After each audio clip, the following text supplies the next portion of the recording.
మనతోలి వెలుగు ప్రేక్షకులు అందరికీ నమస్తే. తెలంగాణ రాష్ట్ర వ్యాప్తంగా ఇవాళ బీసీజేఏసీ బంద్ ప్రకటించింది, బంద్ పిలుపునిచ్చింది. 79 ఏళ్ల ఈ స్వాతంత్ర భారతంలో చిత్రమైన బంద్ ఇది. విచిత్రమైన బంద్ ఇది. బంద్ ప్రకటిస్తే ఒక పార్టీ మీద బంద్ ప్రకటించాలి, లేకపోతే ఇంకో కులమో లేకపోతే ఇంకే రకంగా బంద్ ప్రకటిస్తారు. ఇవాళ 42% రిజర్వేషన్ అమలు కావాలని హైకోర్టులో స్టే ఇస్తే దానిపైన బంద్ ప్రకటించింది. ఈ బంద్కు ఓలోలు మద్దతు తెలిపిరా ఇయ్యాలంటే బీజేపీ వాళ్ళు మద్దతు తెలిపారు, కాంగ్రెస్ వాళ్ళు తెలిపారు, బీఆర్ఎస్ వాళ్ళు తెలిపారు, ఎర్రన్నలు కూడా మద్దతు తెలిపారు. మరి తెలపనోడు ఓడు కావచ్చు ఇవాళ. అన్ని పార్టీలకు ఇవాళ బంధుల అందరు మద్దతు తెలిపిన వాళ్ళే. మరి తెలపనోడు ఓడు కావచ్చు, మరి ఇంట్లో దొంగ ఓళ్ళు కావచ్చులా. సరే, ఎవరైనా పాల్గొనలేదు అంటే పలాని పార్టీ వాళ్ళు పాల్గొనలేదు, నిజంగా వాళ్ళకి ఇష్టం లేదేమో అని అనుకుందాం. మరి అందరు వచ్చిరు ఇవాళ. మరి ఇంట్లో దొంగ ఓడు కావచ్చు, ఓ పని చేయవలసిందే. ఎవరైతే 42% రిజర్వేషన్ వద్దని హైకోర్టులో సుప్రీంకోర్టులో కేసు వేసిండో గాయనుడే కదా మాధవరెడ్డి. మాధవరెడ్డి కూడా ఇవాళ బీసీ బంధుకు ఆయన కూడా నేను కూడా సమ్మతమే అంటే ఇంకా ముచ్చట బల ముద్దుగుండు. ఏమో సాత్రమైనే కదా, చుట్టుపక్కల అంతా బాబునోళ్ళే ఉండ్రు కానీ కూరగింటి ఎక్కడవా అన్నట్టు సంగతి. మరి అంత సుద్దపూసలేనా అయ్యా, అంత సుద్దపూసలే. కాంగ్రెస్ వాళ్ళు, బీజేపీ వాళ్ళు, మళ్ళీ పోతే బీఆర్ఎస్ వాళ్ళు, సిపిఎం వాళ్ళు, తెలుగుదేశం వాళ్ళు అందరూ సుద్దపూసలే అనుకుందాం. మరి ఇలా దొంగ ఓడు కావచ్చుగా. ఏమైనా బీసీ ప్రజలని మోసం చేస్తేందుకు ఏక నెంబర్ జరగబడ్డారు ఈ తెలంగాణ రాష్ట్రంలో ఉన్న రాజకీయ నాయకులు. అవునా కాదా ప్రజలారా? ఇప్పుడు ఒకరు కాకుంటే ఒకరన్నా రాకుంటే నిజంగానే పలానా వాళ్ళు రాలేదనుకున్నావు, అందరూ వచ్చిరి. మరి దొంగ ఎవడు మరి ఇలా పాడైపోని చెప్పురిగా. గిట్ట జరగబడ్డది ఈ బీసీల దాంట్లో కూడా.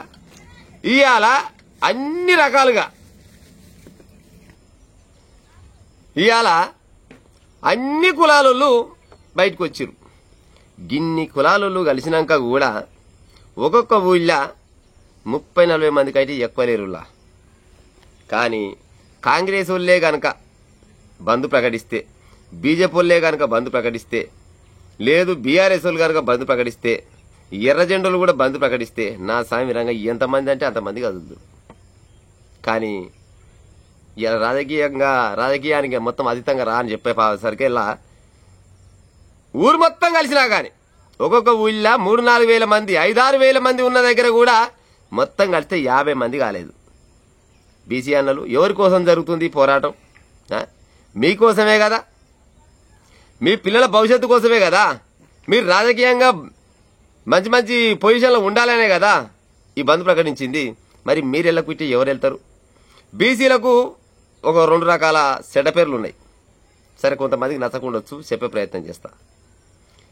మరి ఓడి పెట్టిండు ఆ ముచ్చట మనకు తెలియదు. కానీ కొందరు ఏమంటారు అంటే బీసీలు తక్కల్లా కప్పలేయా, జోగుదామనగానే 2 కప్పలు ఇటు దుంకుతాయి, 2 కప్పలు అటు దుంకుతాయి, వీళ్ళంతా ఏకంగారు. వీళ్ళని గిట్టనే ఏదో మభ్య పెట్టుకుంటా కాలం గడుపుదామంటారు చాలా మంది ఉన్నారు. మరి తక్కళ్ళ కప్పలేకనే ఉంటారా బీసీ అన్నలు? గట్టెట్ట కప్పలమరా భయ్, మేమంతా నికాస్ అయినా రాజాధికారం కోసం కొట్లాడుతున్నామని ముందలికి రావాలి కదా. ఇంకా కొందరు అంటారు ఎన్నికిత్తలో పాడైపోను పోతా ఉంటే ఎరకెళ్ళి బయట గుంజుతా ఉంటారు అని కొందరు అంటారు. మరి గట్టినే ఉంటారా? ఓడు ముందుగాల పోతాను వెనక కొంకులు బయటికి గుంజుతారా? గట్ట 2 చెడ్డ పేర్లు అయితే బీసీలకు అయితే పక్క ఉన్నాయి. కాకపోతే కొంతమందికి అయితే జీర్ణించుకోలేదు. కానీ వాస్తవానికి కూడా గట్టినే ఉంది. ఇవాళ తెలంగాణ వ్యాప్తంగా బీసీ బంద్ అంటే కిక్కిరిసిపోవాలి జనాలు. మీరు ఎవరు కొట్టక్కర్లేదు, ఎవరిని తిట్టక్కర్లేదు, బస్సులు తలగబెట్టాలి, లేకపోతే ఇంకో రకంగా ప్రభుత్వ ఆస్తులను ధ్వంసం చేయాలని చెప్పలే. న్యాయబద్ధంగా శాంతిబద్ధంగా మీరంతా రోడ్లెక్కి ధర్నాలు చేయాలి. ధర్నాలు చేసి మీ యొక్క నిరసనని వ్యక్తం చేయాలి. గట్ట ఎల్లూరి యువకులారా అంటే 10 మంది పోతుంటే 30 మంది ఇళ్లలో కూర్చోనో లేకపోతే సెల్ ఫోన్లలో చూసుకుంటూ ఉన్నారు అంతే. ఏవైనా వాట్సాప్లల్లా, ఫేస్బుక్లల్లా, ట్విట్టర్లల్లా గిన్నెనే ఉందా ఉద్యమం? బయటికి వెళ్ళదలుచుకుంటలేరా? తెలంగాణ రాష్ట్రం మొత్తంగా మరొక తెలంగాణ ఉద్యమం ఎట్లయిందో, అప్పట్లో తెలంగాణ ఉద్యమం ఎట్లయిందో గట్ల బీసీల ఉద్యమం పక్క కావాల్సిందే. ఇక ఇవాళ ఇంకో చిత్రమైన ముచ్చట ఏంటంటే కల్వకుంట్ల కవితమ్మ కొడుకు కూడా వచ్చినట బీసీ ఏది మన బంధు కోసం. పొరగాని కూడా తెలుగు మళ్ళీ ఒక పని చేయవలసిండే కల్వకుంట్ల కవితమ్మ కొడుకు. మరి బీసీ బంధుకు చేస్తున్నావు, బీసీ బంధుకు నేను మద్దతు తెలుపుతా కానీ ఈ బీసీల రిజర్వేషన్ మొత్తం ఒకప్పుడు మా తాతయ్య కదా ఆగం చేసిందని మరి పొరగాని తెలవనట్టు పాడైపోను. ఆయనే కాదు చాలా మంది ఉన్నారు కానీ ఇంకో గిట్ట ఈ రకంగా ఎంతసేపటికి బీసీలని ఎట్టా అనగదొక్కాలి అనే ఉద్దేశం తప్పితే మరో ఉద్దేశం ఉందా? రెడ్డోళ్ళు కూడా చెప్పారు దీంట్లో. చాలా ఊర్లల్లో రెడ్డోళ్ళు కూడా మేము బీసీ బంధుకు మా మద్దతు ఉంటది. మరి రెడ్డోళ్ళు కూడా మద్దతు తెలిపినాక మరి ఎవరి మీద నాయన ఇక మరి ఇక ఈ బీసీ బంధు చేసింది ఎవరి మీద చేసిరు? మరి ఎవరి మీద చేసినట్టు? శత్రువుడో తెలవందే యుగనే యుద్ధానికి పోయినట్టు మరి ఎవరి మీద చేస్తున్నట్టు? యుగనే గాలికి చేస్తున్నట్ట? ఈ రాజకీయ నాయకుల డ్రామాలు కావా? అయ్యి బరాబర్గా రాజకీయ నాయకుల డ్రామాలు కావా? ఇంకెంతకాలం బీసీలు ఓపికతో ఉండాలి? చెప్పురీగా బీసీ ప్రజలారా, మీరు బాగా ఆలోచించుకోరు.